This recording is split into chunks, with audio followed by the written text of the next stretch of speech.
Bienvenidos a la lectura orante con las Sagradas Escrituras en este sábado 25 de noviembre. Miramos como siempre a Nuestra Señora. Los sábados nos acercan a la llena de gracia y a la mujer que ha vivido en plenitud la vida de la gracia y de la resurrección que nos ha entregado su Hijo.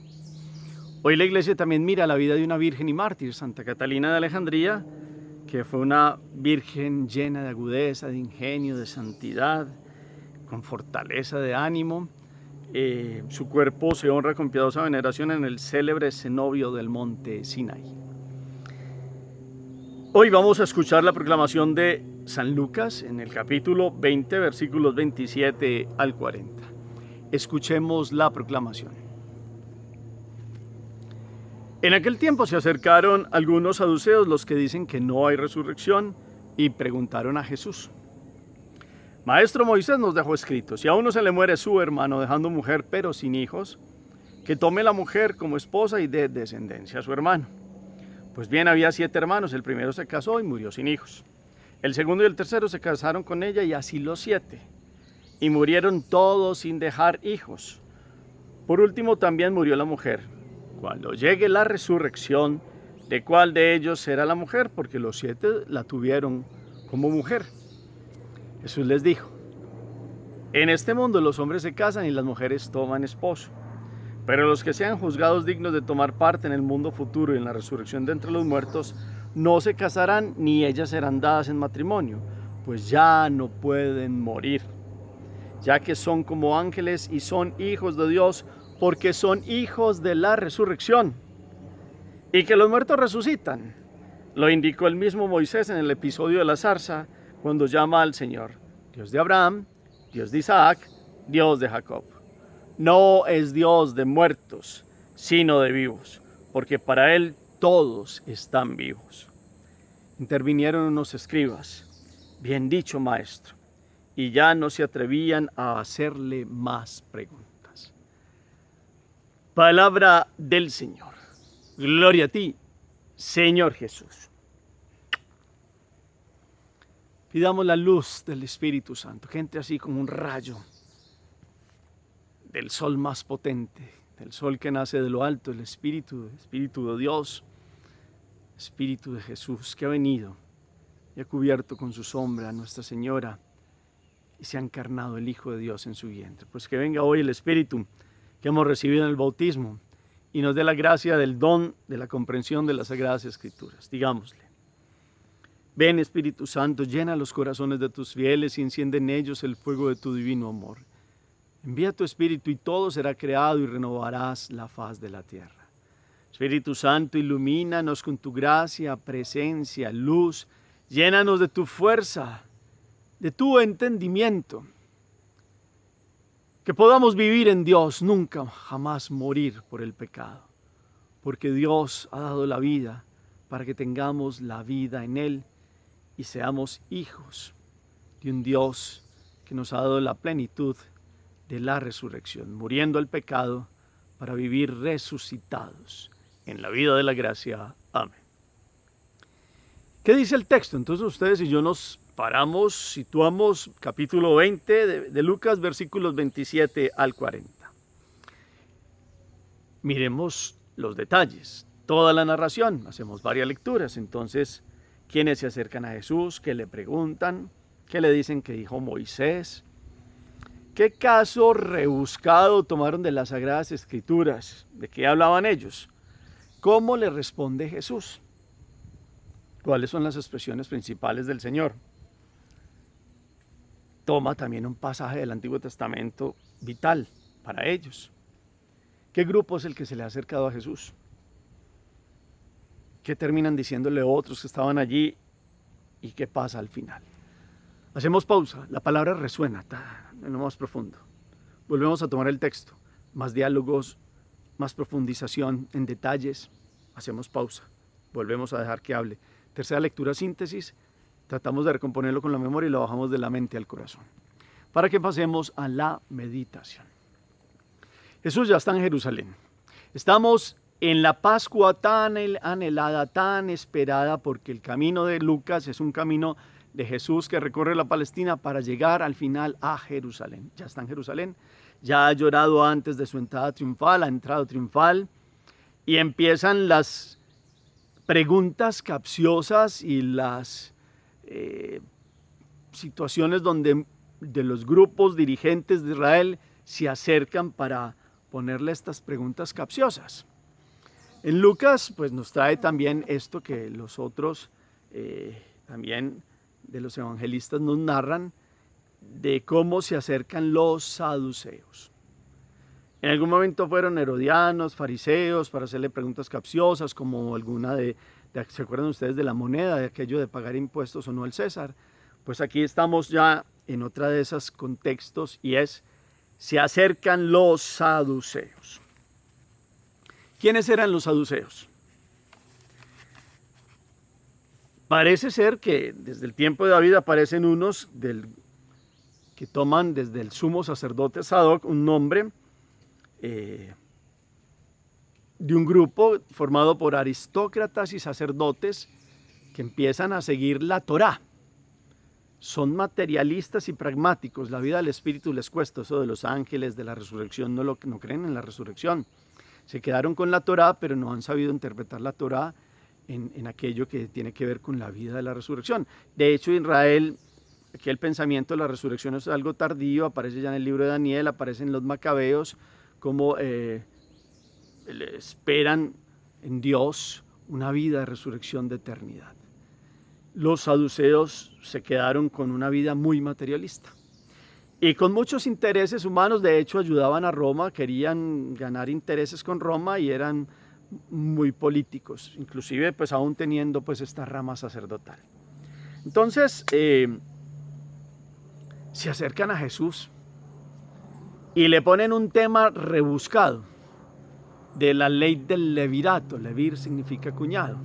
Entonces empiezan a mostrarle cómo pues había una ley que decía que pues quien moría, un hombre, si tenía hermanos y no había dejado descendencia de su esposo, tomar un hermano para poderle dar descendencia, la importancia de la descendencia y de la heredad en las tribus de Israel. Entonces, de esta forma, pues pudieran tener descendencia y dar aquellas herencia a un hijo que venía, un primogénito, etcétera, etcétera. Entonces, resulta que esto le van poniendo un caso como de que 7, se murió uno, se murió el otro, hasta 7 hermanos y ninguno dejó descendencia. ¿Cuál de ellos va a ser el esposo en la vida eterna? Como no creen en la vida de la resurrección, se rebuscan aquello de, pues entonces díganos usted si hay resurrección, a ver cómo va a solucionar esto si los 7 fueron maridos. Eso es un caso rebuscado que ellos inventaron. Pero Jesús entonces, mirando esta pregunta capciosa, mirando los corazones, mirando toda esta situación, les responde Él que es la verdad, Él que es la resurrección y la vida. Entonces, Él aclara la situación de este mundo y la situación que vendrá en la vida eterna. Primero los aterriza y les dice que en el mundo futuro no van a darse las situaciones como tenemos los seres humanos aquí, con matrimonios, con relaciones entre hombre y mujer para procrear y para tener hijos, porque en el mundo de la vida eterna serán como ángeles, es decir, los seres humanos tendrán una vida de espíritu, pero también en esa vida de espíritu tendrán vida, es decir, no es el acabose. Y será una vida plena, muy distinta a la vida actual.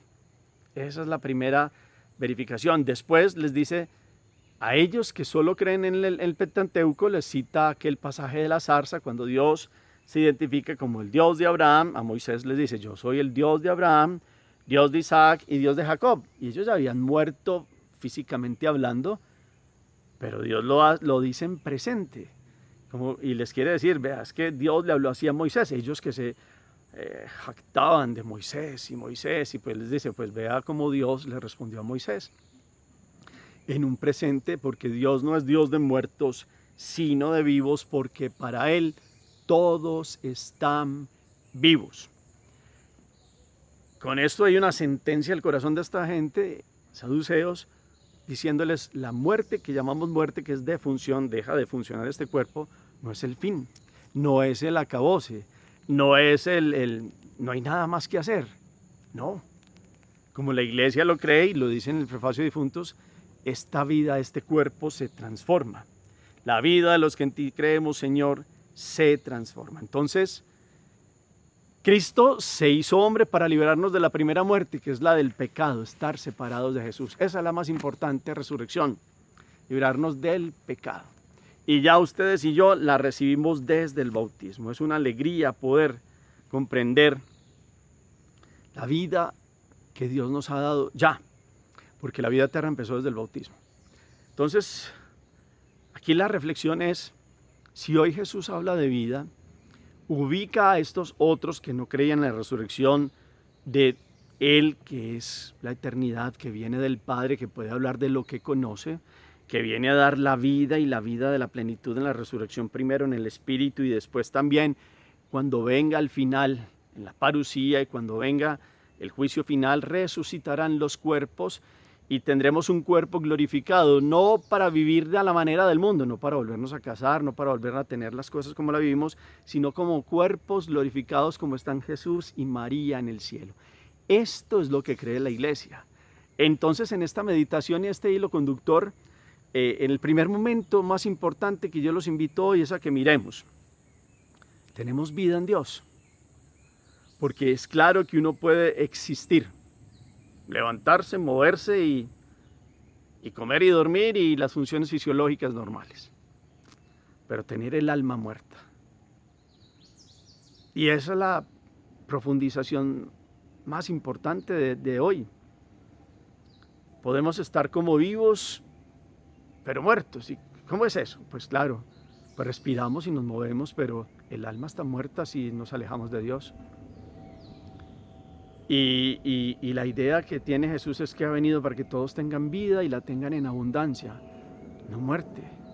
Y vino a rescatar a los pecadores, no solo vino por los sanos que ya viven en Dios. Él quiere que todos tengan vida y vida de resurrección. Yo soy la resurrección y la vida, ha dicho Jesús. Entonces, esta plenitud de la vida, de la gracia que Jesús nos da es: Cristo nos liberó de la muerte. Primero, de esa muerte del corazón y del alma. Y segundo, de la muerte física. La muerte física, para los que creemos, no es un acabose, no es algo como ¿qué va a pasar? ¿Será que se va a aniquilar esta existencia? ¿Será que esto es un final o un comienzo? ¿Será que al final está Dios o está un vacío? ¿Qué es lo que va a pasar? Y yo no entiendo, y claro que eso nos pasa a todos cuando pecamos, pero y cuando nos separamos de Dios, ¿qué nos pasa a nosotros que no entendemos que Jesús nos ha dado una vida de eternidad? ¿Cómo puede haber católicos y uno cómo puede pecar sabiendo que Dios nos ha dado una vida para la eternidad? No para 80 o 100 años, para lo que dure la vida. Este es un aprendizaje que para unos dura un tiempo más largo y para otros más corto, pero es un proceso de aprendizaje. Lo que viene después es la consecuencia de nuestras decisiones aquí. Somos los peregrinos que vamos hacia el cielo. ¿Se acuerdan ustedes de la canción? Somos los peregrinos que vamos hacia el cielo. La fe nos ilumina. Nuestro camino y la meta no están aquí. Van más allá. Van más allá. Pero ese más allá empieza desde acá, con una decisión clara, con una vida fuerte en esta fe, en la resurrección y en la vida de la gracia que nos ha dado el Señor. Y entonces, vuelvo a retomar la primera línea, es la vida de la gracia ya, porque para tener la vida futura en Dios hay que haberlo aceptado. Porque ¿qué va a pasar? ¿Y qué ha pasado con los que ya han pasado la figura de este mundo? Existen en espíritu, unos en el cielo, otros en el purgatorio y otros los que verdaderamente con plena libertad y conocimiento le han dicho no radical a Dios, que llamamos infierno. Pero Dios sigue dando días, sigue invitando para que todos miren la cruz, porque el camino de la resurrección pasa por la cruz. Porque por la cruz Jesús nos ha dado la vida, porque el grano de trigo ha muerto y muriendo dio fruto. Esa es la explicación que Jesús da como Él, para poder dar la vida tiene que morir. Y ese es el camino del misterio pascual, pasión, muerte y resurrección. Entonces hoy es muy lindo escuchar estas expresiones de no es un Dios de muertos, es un Dios de vivos, porque para Él todos están vivos. Entonces, la primera etapa es mirar la vida del alma. El segundo momento vendrá después. Al final de los tiempos, quien haya aceptado a Dios con todo corazón y esté para entrar viva en el cielo y en la gracia de Dios, pues se le unirá su cuerpo a su alma. Vuelvo y repito, no para vivir como hemos vivido estos años. La vida será distinta. Eso nos lo explica inclusive el Catecismo de la Iglesia Católica, el cómo todavía no comprendemos, supera nuestro entendimiento, pero nuestra fe nos permite comprender que cuerpo y alma tendrán vida delante de Dios o, si no han optado por Dios, se separarán de Él. Creo en la resurrección de la carne, decimos al final del credo. El Catecismo habla muy bien del credo y en esa parte de la resurrección pues empieza a mostrarnos toda la fuerza de comprender cómo se necesita esta gracia de aceptar la resurrección de Jesús, esta vida de vivir en Él. Entonces ustedes pueden tomar, perdónenme esto, les muestro la palabra resurrección tiene muchos numerales, pero uno se puede ir hacia el numerales 966, por ejemplo, y empezar a profundizar qué es lo que la Iglesia también va comprendiendo de toda esta vida en Dios. Ahí hablas por ejemplo, del caso de Nuestra Señora que está en cuerpo y alma en el cielo con la asunción de la Santísima Virgen María y cómo Dios vendrá también después a juzgar vivos y muertos y cómo se va a dar toda esta fuerza de la gracia de la resurrección de la cual ya se nos ha participado. Hemos muerto con Cristo al pecado para resucitar a la vida de la gracia y a la vida nueva. Que podamos comprender, esto es un tesoro, y yo los invito, ustedes ven que en otras religiones, los hinduistas, unos tienen unas reencarnaciones ascendentes, van pasando de unos seres más no sé qué a otros, para terminar en el samsara de 8.300.000 reencarnaciones y terminar diluidos en la divinidad. Pero ¿saben qué es lo bonito de nosotros? Nosotros no creemos en reencarnaciones, porque para Dios cada uno de ustedes y yo tenemos un nombre propio, con una existencia puntual. No tenemos que retroceder ni avanzar supuestamente en escala de reencarnaciones, porque no existe la transmigración de almas. No existe aquello de la mente, psicosis o todo aquello que son creencias que tienen otros. Para un católico volverse a creer en eso es como echar para atrás y no ver la joya que significa saber que Dios le ha dado a cada uno de ustedes y yo un alma, que soplo de Él, que solo la puede crear Él y se ha unido al cuerpo y he tenido una unidad. Y cuando pasamos la figura de este mundo, el cuerpo sufre la desintegración y pasa a la corrupción, pero al final este cuerpo volverá a tomar forma para unirse al alma y vivir eternamente delante de Dios como cuerpos glorificados. ¿Cómo es un cuerpo glorificado? ¿Se acuerdan ustedes? Jesús se apareció en la última cena, ya lo habían llevado a la muerte en la cruz. Al tercer día resucitó y se presentó. ¿Se acuerdan que Tomás no creía? Entonces Jesús le tuvo que decir, venga pues, y mire mis manos, mírenlos. Aquí están las señales de los clavos. Y venga, toque pues, y como cerciórese pues. Y también vieron que en un momento no estaba y después estaba. Y pudieron sentir su aliento, el calor de su cuerpo, pero a la vez desapareció sin tener que pasar por una puerta. Desapareció. Es un cuerpo verdadero, pero un cuerpo glorificado. Nuestra Señora, que fue libre del pecado, es la única con Jesús que tiene cuerpo glorificado. No, ella no ascendió porque no es Dios, pero fue asunta por los ángeles, y ahí su cuerpo se volvió a unir con su alma, y vive en eternidad delante de Dios, y es la figura de lo que Dios tendrá para todos aquellos que amen a Dios como ella lo ha amado.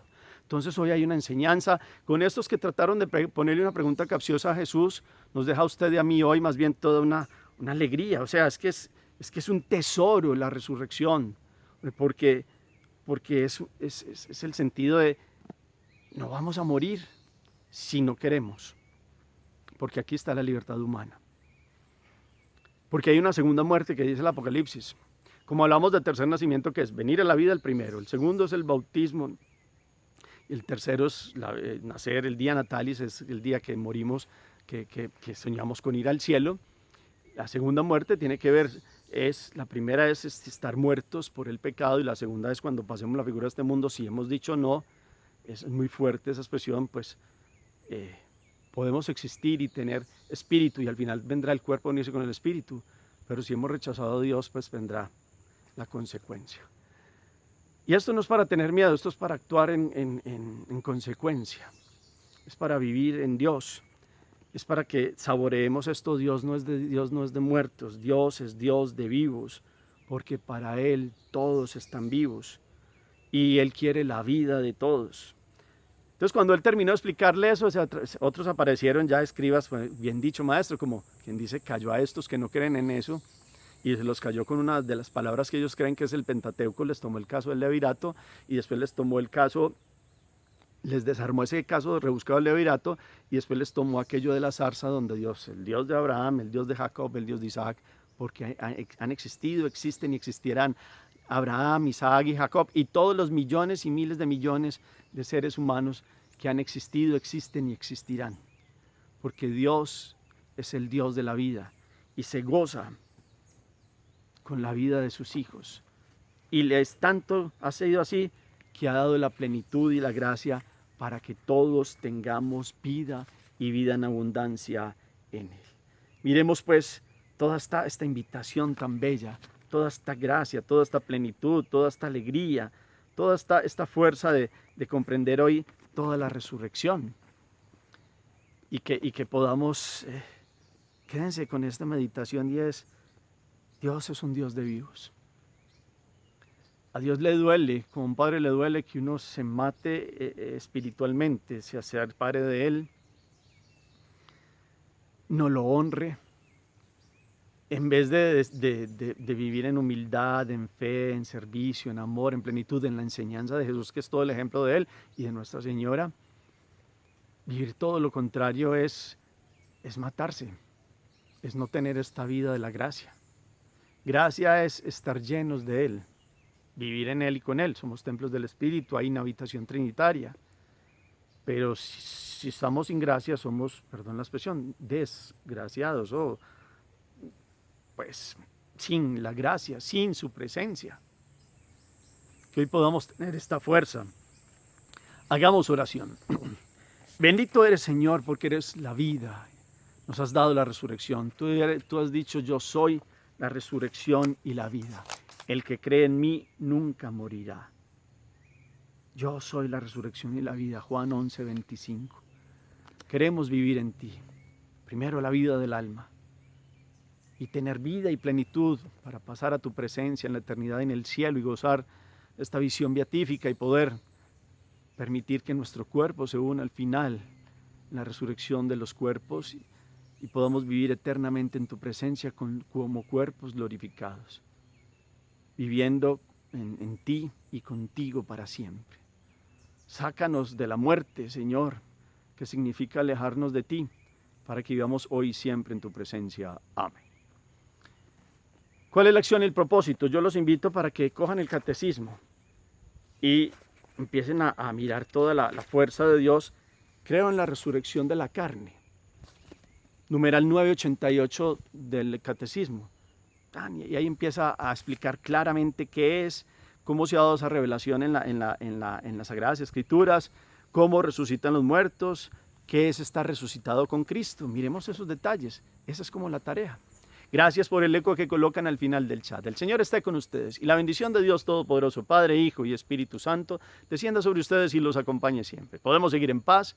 Demos gracias a Dios. Feliz día para todos.